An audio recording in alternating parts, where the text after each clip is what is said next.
Okay, well, it says that we're live, so I am going to assume that we are live. Hi, everyone. My name is Cassandra Powell. I am the Executive Director of Light of Loving Kindness. Thank you so much for joining us for One Breath Chicago.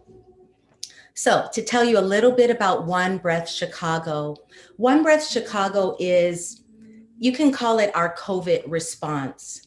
There are so many things happening in our world right now, in the United States and in the whole global community and in Chicago. And in thinking about this, we wanted to put something together that would help people to be able to feel stable in our current environment, to be able to work through some of the fear, the anxiety, the depression that all of these things have brought. And as a response, this is One Breath Chicago. We are in partnership with Utopia Connect, and I will introduce you to Muriel Baptiste in just a moment. Light of Loving Kindness is a 501c3 nonprofit organization. We're located on the south side of Chicago, and our purpose is to provide access to hope, health, healing, and wholeness. So, how do we do this? We do it through what we call holistic integrative solutions. That is using alternative, complementary, and integrative holistic solutions to help people with whatever they need at that moment. And so, without further ado, let me introduce you to Muriel Baptiste from Utopia Connect. Thank you, Cassandra, and it's a joy to be here and to have everyone else with us. The Utopia Connect Foundation is a 501c3 organization. We focus on community wellness. And this, as Cassandra mentioned, is a response to just what we're going through. This week has been a very troubled week for so many of us. And one of the things at Utopia we focus on is women and girls. So this is why this moment matters. Having this One Breath Chicago moment, please call up a friend, call up a woman who probably needs this in this moment.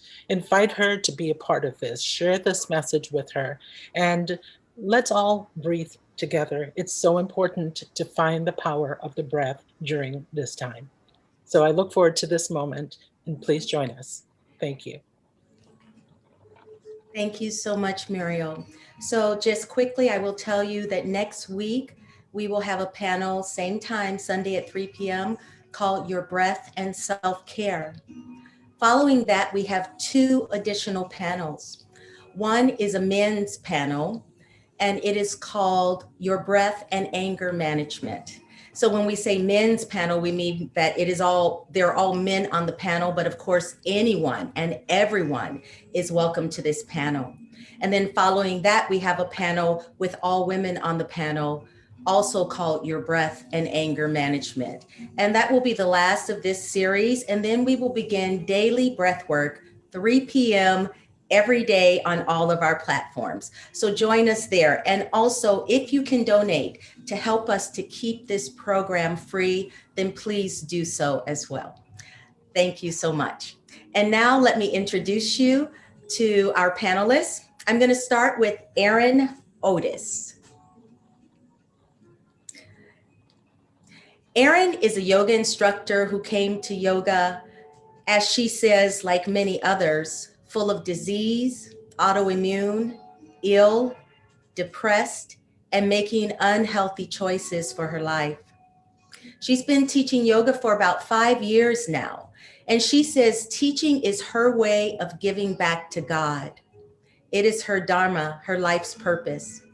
Erin's intention is to guide each person divinely placed on her path and to reach out to as many people as she can, to hold sacred space for them, and to honor the light in others, to nurture their spirits, and to teach peace. Thank you, Erin, for joining us. And next is Steve Rogney. Steve is the director of Zen Shiatsu Chicago, serving as director of education of the school and also the supervising therapist of the clinic. Shiatsu is a holistic touch therapy that explores how to recognize and support the innate healing potential that is always operative in each person. In his work, Steve explores how to communicate a sense of safety through touch, supporting resolution and self-healing for those experiencing the physiological effects of stress and trauma. Thank you for joining us, Steve. And finally, we have Jennifer Fromel.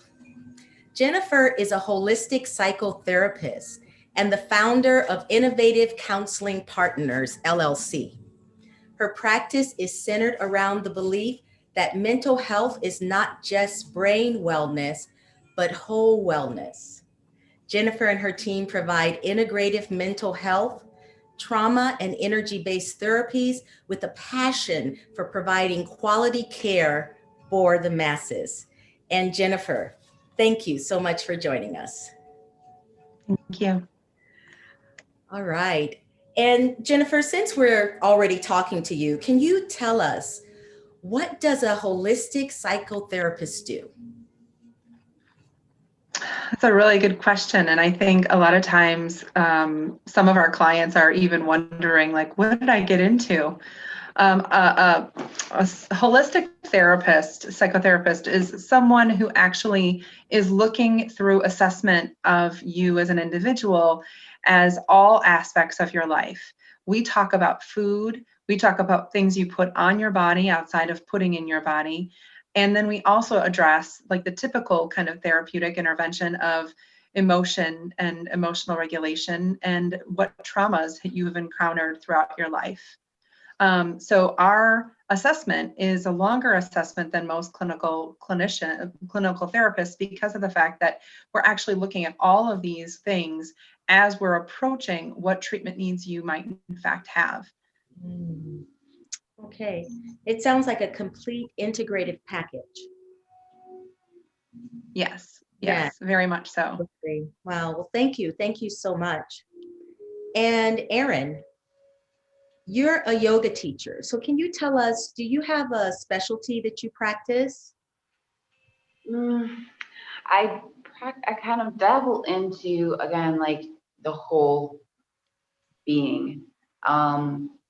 And so I practice a little shamanism, I practice a little herbalism, and as of recently, I've been doing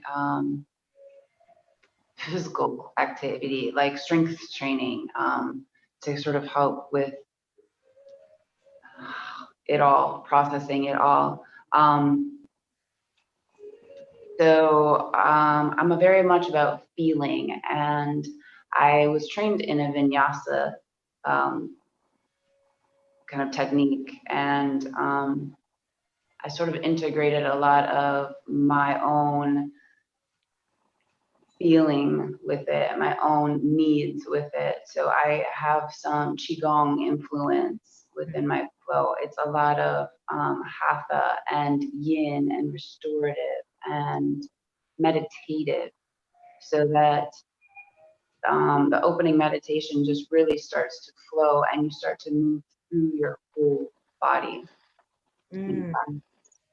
Wow, so it sounds like a personal flow, right? Sort of. And it ends up being, you know, kind of what everybody needs to work through. Wow, so each person develops their own personal flow through the practice. It allows the individual practicing, whether if they're a beginner or you know, a many-year veteran practitioner, it sort of allows them to feel in the moment what they're feeling, what is coming up, what muscle is that that's causing so much tension, or what emotion is triggered when I feel that. I'm glad you mentioned that. We're going to come back to that. Yes, thank you very much, because breath work really is about being in the moment. You can't be somewhere else and do breath work. So thank you so much, Erin. And Steve, can you please tell our audience, for those who have not heard of Shiatsu, please share with us, what is Shiatsu? Sure. Thanks, Cassandra. Shiatsu is a form of touch therapy. So it's like massage in that it feels great. It's really relaxing. And Shiatsu uses acupressure. So like with our touch, we treat the same points that an acupuncturist would treat. So we can help with those same health issues, like if people have problems with digestion or sleep or elimination. Similar theme of what we've been talking about, there is just like as in acupuncture, you can talk with us about all the range of things that can affect health, like the way that our emotions affect our health in certain ways, the way our diet and environmental factors affect our health. So that whole background of Chinese medical theory has that way of looking at the whole person in that way and taking all those things into account. And at our clinic, we have a clinic and a school, and we specialize in helping people who have chronic pain, autoimmune conditions, overwhelming emotional states like anxiety and depression. So yeah, Shiatsu has direct applications for all of those. Wow. Okay, wonderful. Well, sounds like you're on the right panel too. So let's keep going, everyone.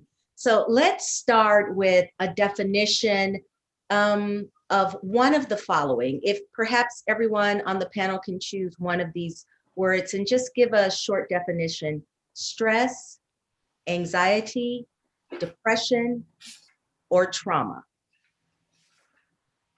And who would like to start?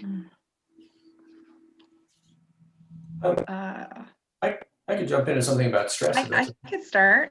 Okay, well, we'll let Steve start with stress, and then Jennifer, which one do you choose? I'll go after trauma.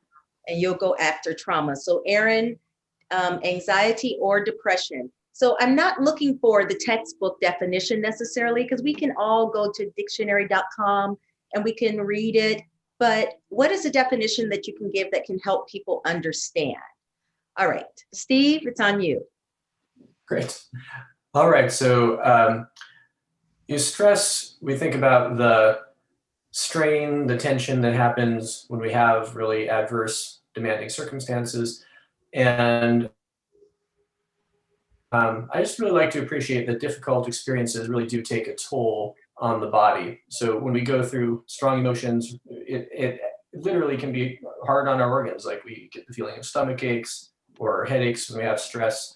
And walking around living with that kind of just that effect in our body isn't necessarily good for us, but because life can be demanding, sometimes our body kind of turns off those signals and we move through life anyway so that we can carry on. So when I talk about kind of relieving stress, it's how over the long term those things can lead to more advanced problems with digestion, sleep, and so forth. So that was what I wanted to just kind of put out there, that appreciation that stress really does have a meaningful impact on our body and health, and we experience strong emotions, challenging circumstances over a long time.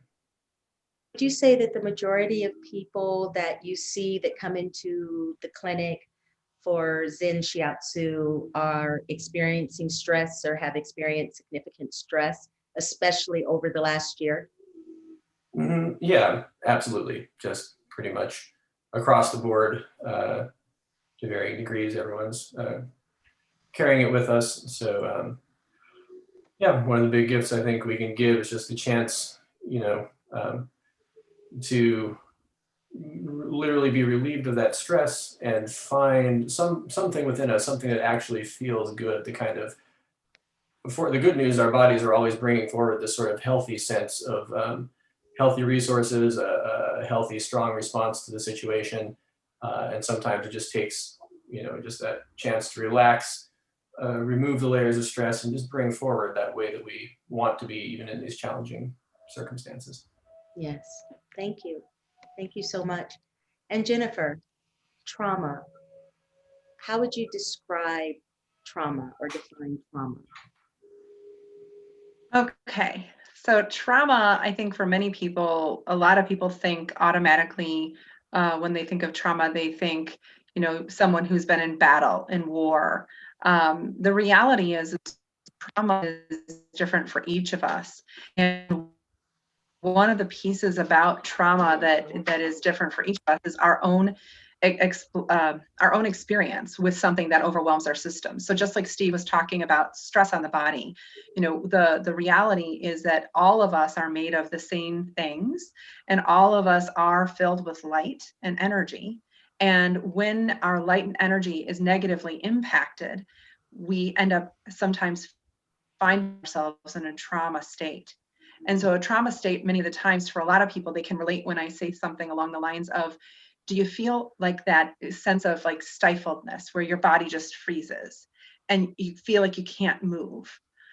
Or I use the term deer in headlights, you know, because people can imagine that an animal kind of like goes up and gets frozen. Many of us experience trauma in relationships with other humans on a regular basis, whether it's a demanding boss or a parental relationship or a relationship with a partner or even with our own children. Unresolved traumas live in our bodies through our polyvagal nerve, through our amygdala, and then in our body. And so when traumas exist, I like to relate to them sometimes as like an atomic cake. While an atomic cake is yummy, right?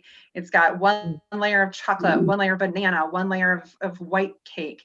It's messy because you push down on it to cut it open or to slice a piece, and it squishes everywhere unless you put sticks in it, right? And so when you don't put the sticks in it, and again, thinking of us as humans, we're just moving along in life and we're just trying to kind of make it through to the next day. So a lot of times we might have an unresolved trauma and then another trauma comes in way and we've not resolved the first one. And so then these layers kind of build upon each other. And that's, I think, where in terms of the therapeutic intervention, but these holistic methodologies really help us because we're tying the mind and the body together to be able to be aware in our light and our energy, what is impacting us and how it's impacting us. And we can also learn about how our physiology negatively can be impactful, but how breath and the way we think can actually completely bring things down to a status of or a level that we can live and thrive and survive and not just feel like we're in constant fight or flight mode. Absolutely. Absolutely. Thank you so much. That's what I wrote on my note, flight or fight mode. And I can absolutely attest to it as well as a person who has been going through therapy, but in addition, using integrative modalities for PTSD. And I can say that utilizing my breath has been so tremendous for me in helping me to move through all of the many things that this brings. So yes, thank you so much. And Erin, so what did you choose? Anxiety. I'm really good at that. Really good at that. Worry, like excessive worry and thinking about the future. It's essentially living in the future. Why the breath is so vital to bring us back. Like, yep, all of those what ifs are absolutely possible. Every one of those things could happen, but that's not what's going on right now. Right now, we're here and we need to be here so that as those events take place, they're just events. They're just happening and moving through us. We can process and continue moving forward. And then I think I'm just going to jump right into depression. And I think depression is like when it gets real rough and you have so many days in a row, maybe, where you're kind of stuck in this. And I think depression is a lot of the past too. A lot of like sad memories or triggered memories or the stories that we tell ourselves, the stories that we tell other people about us, that we kind of live in. And that kind of persistent sadness, you know, creates like the loss of interest and the withdrawal. And I think that's important. And I'm going to read a little bit here because I made a note. I read an article in Psychology Today that was talking about depression actually being a tool, a positive tool that we can use for us, that bioanthropologists are arguing that depression is an adaptive response to adversity. And Jim Carrey talks about that too, is just depression being our disgust in our avatar and the need to grow, the need to change cycles and break patterns and go beyond. Mm-hmm. And asking, thank you so much, Erin, because you took 2 on, and asking the panel, so do you feel that breath work can be beneficial for anxiety and depression as well? Yeah, absolutely.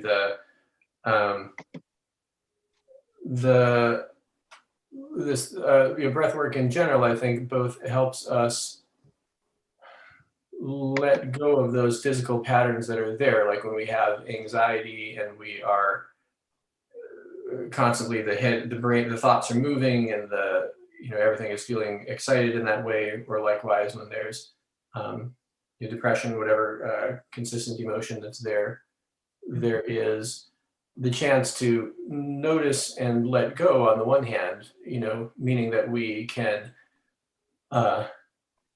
notice, we can breathe into, we can release patterns that might be there, and also to find, even in those moments of anxiety and depression, I like to say sometimes that breathing is like a form of massage that you do for yourself.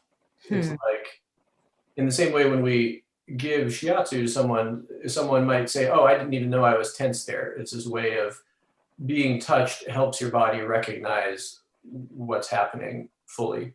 And breathing is like that, but you can do it for yourself. It's like touching the body from the inside out. So being able to just fully recognize and appreciate what's happening is really the first step. And that includes a recognition of what's going right in the body, which I think is easy to lose sight of no matter what the circumstance. What healthy resources do we have? What in our body actually feels good? What in our body can help us in this situation? And often that, in my work, that kind of serves as a touchstone of, can we find and build that healthy inner resource as well, so that we can respond to life in the way that we're called to, whatever our inner wisdom is telling us that we want to move towards. Absolutely. Yes. And let me just briefly add, for those that suffer from depression, I should also add, because I can hear people thinking it. I suffer from depression and there's no reason. Very often people, when they suffer from depression, you cannot necessarily pinpoint any one thing. And I think for many of us, it's one thing layered upon another. So perhaps you are stressed out about something. It can be a job, it can be a plethora of things.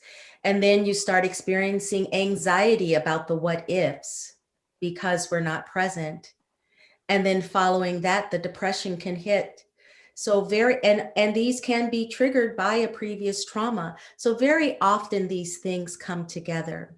So I'd like to ask the panel, has anyone on the panel ever suffered from either of these conditions? And if so, would you mind sharing your experience with the audience? And tell us, how did mindful breath work help you to move through the symptoms of these conditions? So that's a long question. If you need me to repeat it, I will. But if not, whoever wants to take that one, please do. Start. Okay, Jennifer. Yeah. I would say that for me, part of what drove me to decide to be a therapist actually was my own experience in counseling and therapy.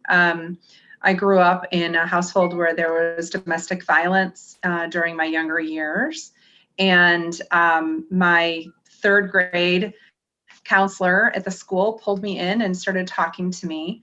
And they had noticed that I would kind of stare off and look outside the window during the day. kind of get lost and not necessarily be present. And one of the things that was recommended by the counselor at school was that I talk with her about the things that are happening so I can let it out and not keep it internal.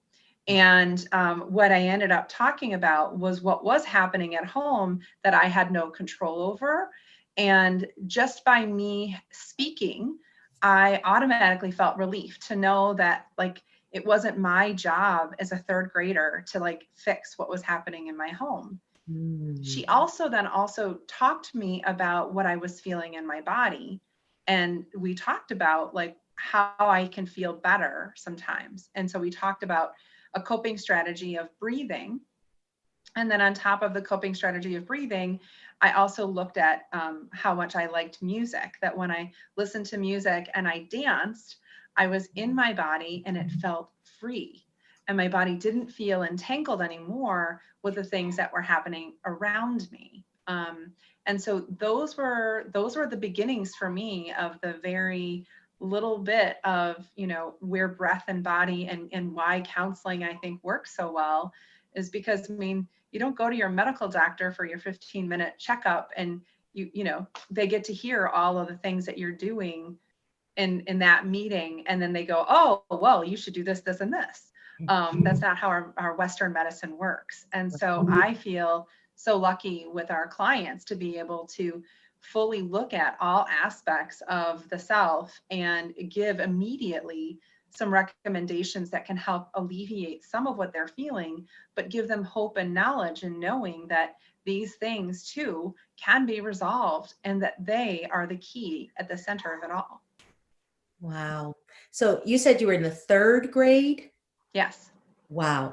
And it sounds like you're saying a person can have physical symptoms of a mental condition or something that is bothering them mentally, but it comes out as a physical condition. Would you say that is true? Well, I know in my own case, after a while, you know, while the talking helped and the movement and the dance helped and my coping strategies, you know, the things that didn't happen at home that should have happened or improved, I had to learn new coping strategies because what started happening more and more was I started developing bronchitis on a pretty regular basis.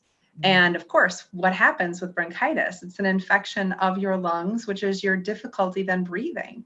Right. So as that started to come up more and more for me, I started looking at what are some ways outside of antibiotics that can actually heal me and that I was then more capable of taking control of. And I ended up finding yoga, and I love yoga. I wanted to do my teacher training during this pandemic time, but I'm still doing my own yoga journey, but I will do my teacher training in the near future. Wonderful. All right. Thank you so much. And does anyone else on the panel want to answer that question as well?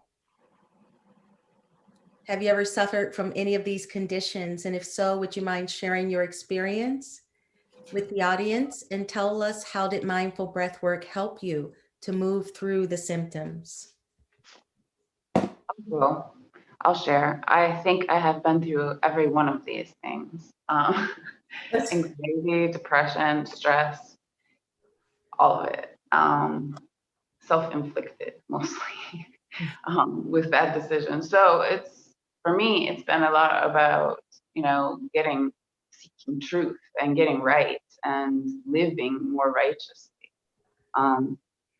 And that sort of plays along with the shamanism and like the energy that you carry, the energies that you keep around you in your space and cleansing that. And that's not only like on an energetic field, you know, but, you know, that's talking about your memories, that's talking about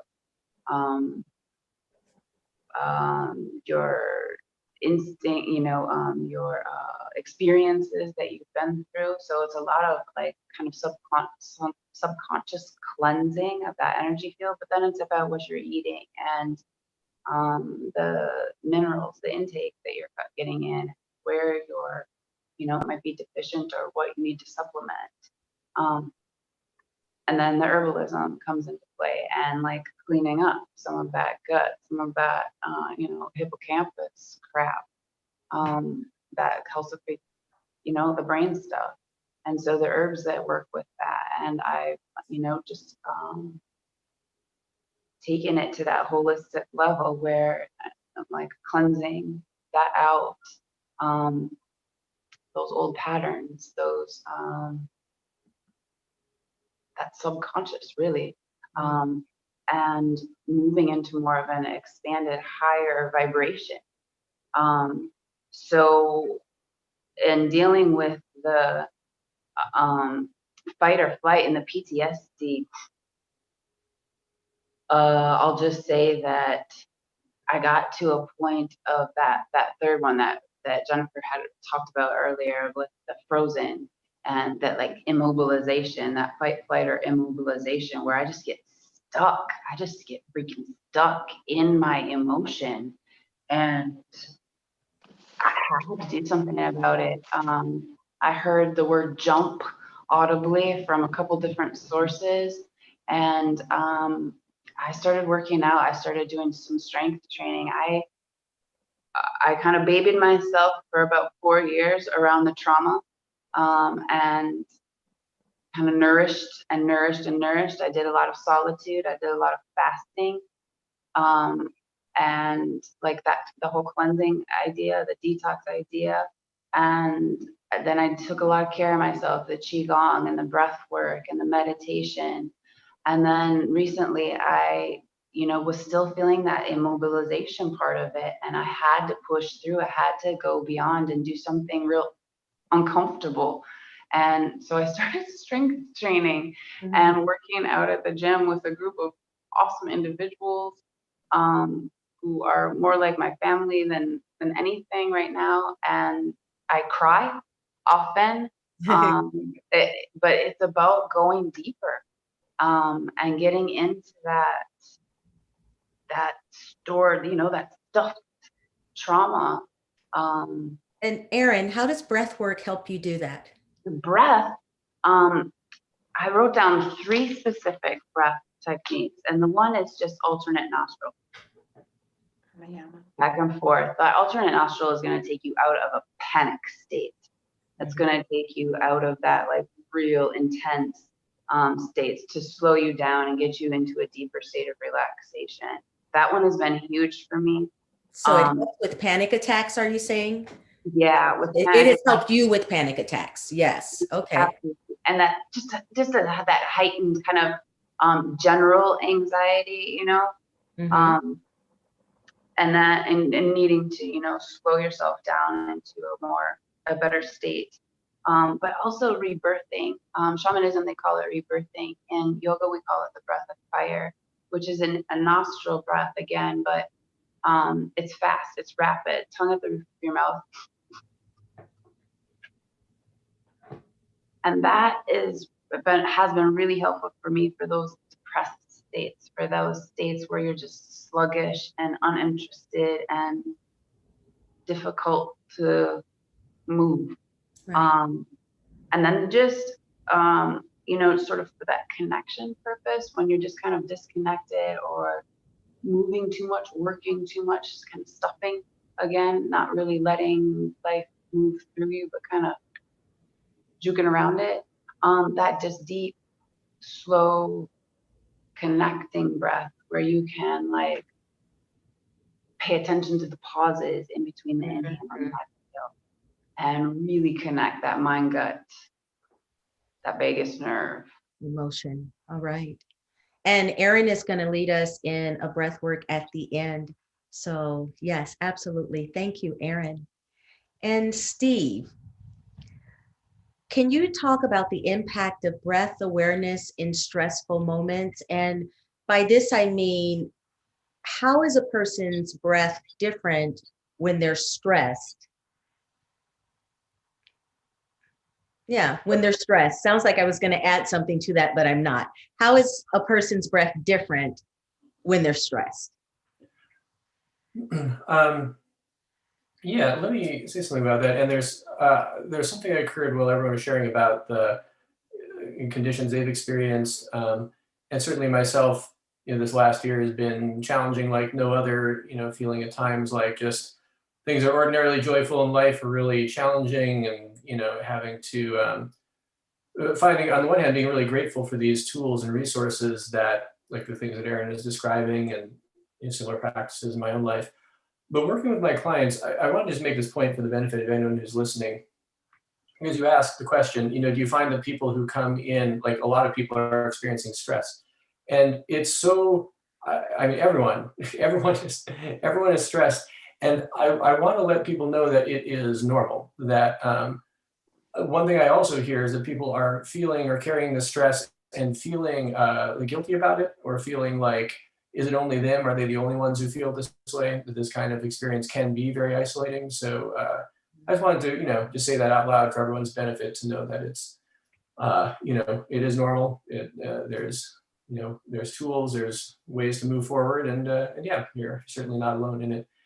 And this thing of stress and how the body responds during stress, how the breath responds during stress. Generally speaking, in stress, we are in some way fixed in some sort of pattern. We're either in one sort of emotional state, or we're in some sort of constant state of action or activity. Mm-hmm. And so if there's anything I'd say, there's not necessarily something common about everybody during stress, except that the breath actually does become fixed. And that's why it can become injurious to the body, is that when our body is just kind of going through the same groove over and over, moving in the same way, stuck in the same pattern, it's like if your tires are always being, wearing on just one side and things get lopsided, it taxes the body in certain ways. And so to move out of that pattern of stress, it's really, can the breath just be spontaneous and natural? Can the breath actually just feel really good? That's actually where breath and shiatsu come together, is if we can get to that point where just breathing feels nourishing, free, relaxing, like the whole body breathes. When we're in a stressed position, parts of our body are kind of held and other parts are moving. Some parts are clutched over here while other parts are free to move. So as we leave stress, if the whole body can just all work together, that's one of the aims I look for as a shiatsu therapist. If by the end of the session, your whole body is breathing instead of just a part of it, and if that breathing feels really good to you, then I've done my job. That's what I'm trying to get to. And breath work done for yourself is that kind of conscious way of moving from fixed, compartmentalized breathing into whole body breathing. Wow, that's really good. It's really important for us to notice too. I believe that sometimes we have so much stress, we're used to just feeling tight. We forget that we're not breathing until we get dizzy or something happens, or we feel this tightness in our stomach and we don't realize that we're not breathing. And like you said, it touches in many different areas. So, Jennifer, in addition to talk therapy for a person who has undergone a trauma, or maybe that's suffering from stress or anxiety or depression, what might you recommend? And would you recommend breath work? Definitely. I think honestly, within the first session, I jokingly tell my clients, okay, I'm going to be Bill Nye, the science guy, for just a little bit and explain to you the benefits of having oxygenated blood and why you can give yourself your own medicine. And I go into the whole thing about that the more oxygenation that the blood has, the more it can just do its job, and you can actually feel relaxed without needing to drink alcohol, smoke marijuana, or use other methodologies that damage the body or can damage the body. And it's not to say that everything can't be used in moderation. It's just simply to say, let's not use those methods if you can use your breath instead. Mm-hmm. So one of the first things that we do in integrative methodologies is to actually pay attention to the breath of our client in that first couple of sessions and recognize when they're doing as they're talking things through and they're sounding very choppy in their breathing. So we will automatically start to talk about that. I know some trauma-based clinicians, specifically those supporting veterans, will say things like, oh, don't talk about, learning how to do breath work. And because in reality, in real life, if they're in combat, what are they going to do? Just stop and breathe? And I'm like, well, no, not necessarily, but it's being able to pay attention to the awareness that you are breathing or that you're not breathing. Because a lot of clients that come in, that's one of the first things that we notice is they are talking. Where's the breath? I'm not hearing the breath. So I'll ask them, can you do me a favor? I want you just to take a couple of deep breaths with me. In through the nose, hold it up at the top full, and exhale through the mouth slowly. Some of my clients, especially my youth, I like to try like the lion's breathing, where you just look a little ridiculous. I make you stand up and then I make you push it out and get the tongue completely out of the mouth,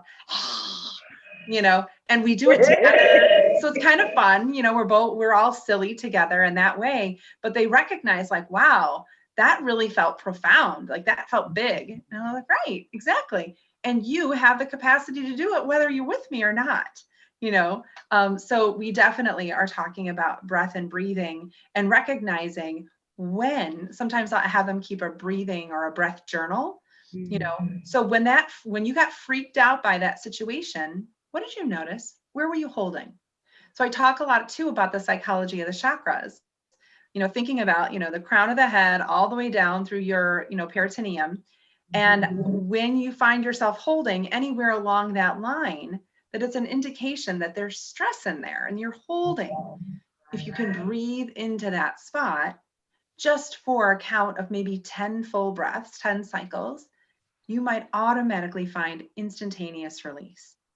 And a lot of them are like, well, no, I think I should go to the hospital. So pranayama breathing, oh my goodness, teaching folks pranayama breath, it's like, I'm potentially running into a trigger because so many people are like, I can't breathe that well through this side of my nostril. I can't, hey, bring it on down. We're going to be all right. Let's just practice again at regular breathing. And then let's just try some other ways to get you comfortable in that breath work. But recognizing that a lot of times breathing triggers traumas. And so as long as the client feels that like you are there to be with them, to bear witness with them and to support them, a lot of times, I can just bring in pre-COVID times, I could bring in a nice cup of, some green tea and just allow the person to like maybe smell some lavender oil and hold something warm, sip something warm, be present in the moment before we can get back into some breath work. Wow. Beautiful. It sounds like being present and being in the moment is very important for breathing, for breath work. Yes. And once we are able to gather ourselves and find ourselves in the moment, then we can practice those inhales and exhales that help to calm us down and remind us that at the present moment, everything is okay, just at this moment. So exactly. Thank you so much. You all have shared so much wonderful information. I hate for it to end, but we have to. So let me ask my final question to everyone on the panel. And I'm going to ask you to take 3 minutes or less and give us one takeaway that you would like us to take with us from this workshop today, or else you can answer any one of the questions that we did not get to because we covered so much wonderful information today. So let me start 3 minutes or less, everyone, and then we will finish with Erin doing a short breath work practice with all of us. Okay, let's start with Steve. Sure, thanks, Cassandra. I think really I wanted to just share my appreciation that for all of us at all times, I mean, even right now as we're just here in this moment, that what's always available to us is that ability. I make it a really simple question to just ask yourself, just pay attention to your whole body as a whole and ask yourself, where is there a place inside me that feels just great? even when there's, challenges going on, when you ask that question, just any part of your body that catches your attention, in answer to the question, and you can ask yourself louder if your body doesn't tell you loud enough the first time. Where is there a place that feels just great? Show me. And being able to feel and find in the moment that feeling of something that's working well, a healthy change, that's a resource that's available to us in that moment. That's really, the message I would kind of want to bring forward from a shiatsu perspective is there's always something. There's always something that the fact that we're all here, in the midst of adversity, that our bodies are functioning and moving us forward. I mean, it's just testament that is available to us, and as a method, in any given moment to tap into it, breathe into it, fill that good feeling area with breath, help it spread through the whole body. That's sort of a foundational thing that I've appreciated for myself, and maybe just to leave everyone with that for today. All right. Thank you so much. And following Steve, Erin. Takeaways. Get present. Even when the present isn't the best, your breath can take you somewhere else.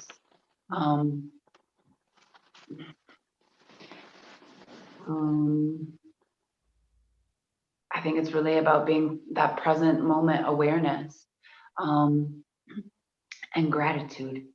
Yeah. Gratitude goes a long way. And when you are sitting there for a couple of seconds out of your day, whether it's in the garage, in the car, or in line at the grocery store, or while your kid is having a not so great conversation, whatever it is that you're doing, I think it's about just being present and taking those deep connected breaths, making sure that you've got the whole connection thing going on, that you're functioning on a holistic level. And gratitude. Gratitude for any little thing is going to change those patterns. It's going to change things up for you. And when you can get present and take those deep breaths and connect to something much bigger than the I, me theory, life is pretty good. Wonderful. Really good. Thank you so much, Erin. And Jennifer. So I have a couple of different pieces. I guess the first is for us to ask ourselves, are we human beings or are we human doings? Oftentimes, I think we're always in the doing. I think if anything, COVID has been able to bring us in some ways a gift of stopping all of the doing. And for a lot of people, that has brought them to a space that feels very uncomfortable because they've avoided themselves for so long because they've been doing. It is in the being that we are able to reach the light inside of us and then put that light out into the world to do whatever it is we're supposed to be doing here. And when we are diagnosed with dis-ease, otherwise known as disease, that is a humongous red flag that we are receiving in that moment. Like, hey, you got to do something to shift this. Otherwise, your light can be extinguished. Pay attention and knowledge that in your breathing and in those moments, there's so much beauty and life that can be had, even when it's difficult. And the growth that we can bring to ourselves and then to those that we're with and to our own histories is immense and tremendous. And so going back to the gratitude comment, it is so important to be grateful for ourselves. And so many of us have avoided the self for so long, and we hide inside of all of these other things. And that getting into the breath leads to more and more gratitude and more awareness of the self. I like to always tell my clients and myself, I always say I practice what I preach before I sell it to my people. Yes. But I like to really look at if I'm getting a little bit heady, meaning I'm stuck in thought, that hamster wheel of hell. It's just squeaky and squeaky and it's going and going and going. I go, oh, I need to get back. I need to focus on my inner light in my mind and breathe. And as long as I can capture that in the moment, I can hear the squeaky thoughts, the leaky thoughts of worry and panic. And I can get back to the present moment and know, wait, am I safe? Do I need to flight? If the answer is no, then you're okay and breathe through it. Right. Wonderful. Thank you, everyone. And for those of you who would like to read about scientific evidence on breath work, please go to our website, lightoflovingkindness.org or onebreathchicago.org. And we have a space called The Science of Healing, and read about all of the different articles from medical professionals and scientists about how breathwork can help you with so many things. And if you're watching but you did not register for today, please register as well, because you will receive a free gift as well that has to do with breathwork. So thank you so much. And now we've got about 5 more minutes, and Erin is going to lead us through a breathwork practice. Erin? Thank you. Thank you. So from wherever you're at, kind of rock around a little bit, and maybe you need to stretch out, maybe for a minute. So do that. Get all the wiggles out.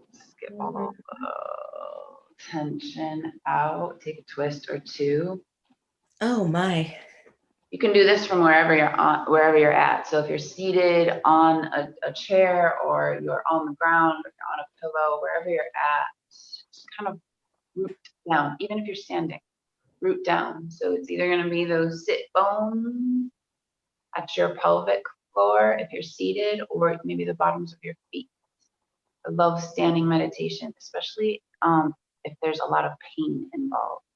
Standing meditation is going to help you become real aware of your body and your alignment. But from this position, wherever you are, kind of find yourself in a posture of integrity through your spine.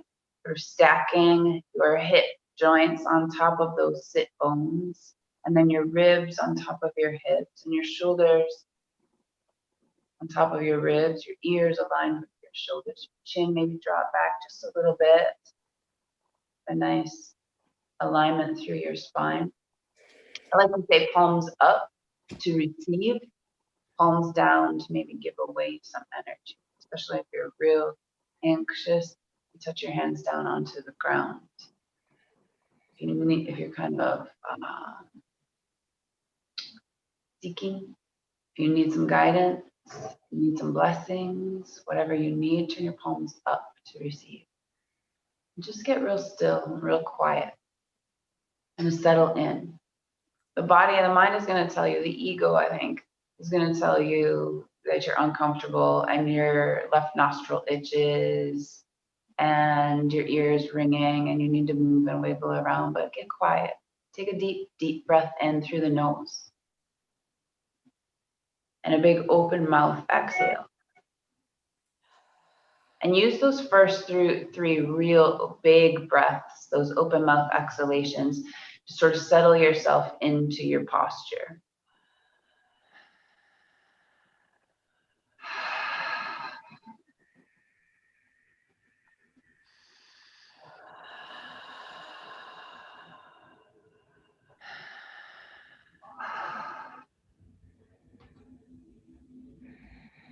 And from there, if it's possible, bring the tongue to the roof of your mouth and go in and out of your nose. Bringing the breath in a little bit deeper, maybe a second or 2 deeper, filling up into more lung tissue on the in-breath. And pushing the breath out completely to that point of a little bit of a diaphragm contraction, the bottom of your rib cage. And inhale again. So sort of this big expansion happening on the in-breath. And this sort of release. A little bit of contraction. push all the air out on the out breath.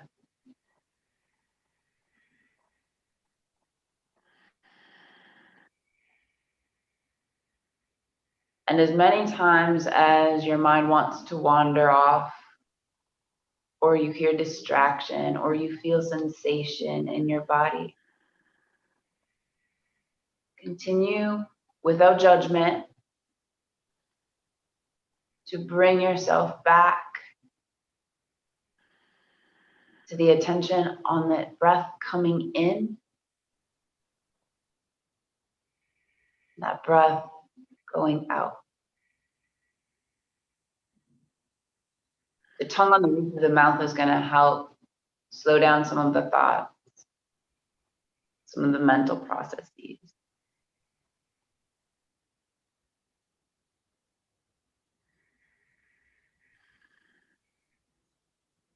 It's just a good, deep, elongated breath.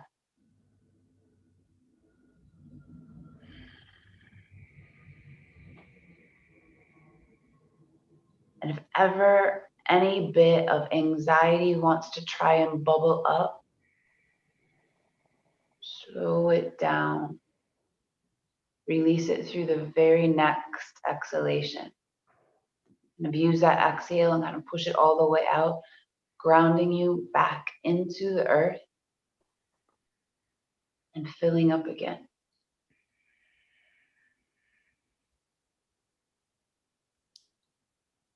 Respiration by respiration, feel like the tissues starting to lose tension.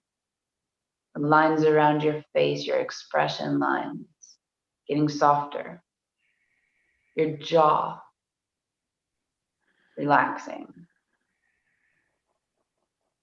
Your shoulders. And letting any tension there, any stress built up there, roll down and off, away from your neck, off your shoulders. Those big, tough muscles on each side of your spine, feel them releasing. Again, grounding every exhale.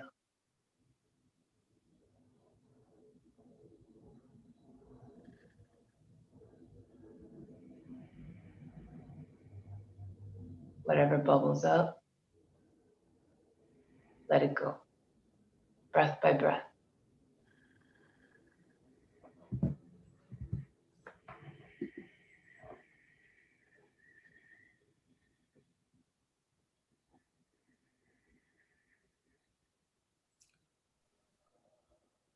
Practice this as long as you need, but at least once or twice a day. Wonderful. Thank you so much, Erin. Thank you so much. And thank you everyone for joining us today for One Breath Chicago. Please like, share, subscribe, follow us. And if you can help us by donating, please do so at onebreathchicago.org or onebreathchicago.info. Help us to keep this program free. As we mentioned earlier, beginning in February, we are going to have daily breathwork practices for you at 3 p.m. every single day. So if you can volunteer, please do so at onebreathchicago.org. And if you can donate, do so as well. Next week, we have your breath and self-care. And then following that, we have your breath and anger management, a men's panel and a woman's panel. Thank you so much for joining us at One Breath Chicago. I'm Cassandra Powell.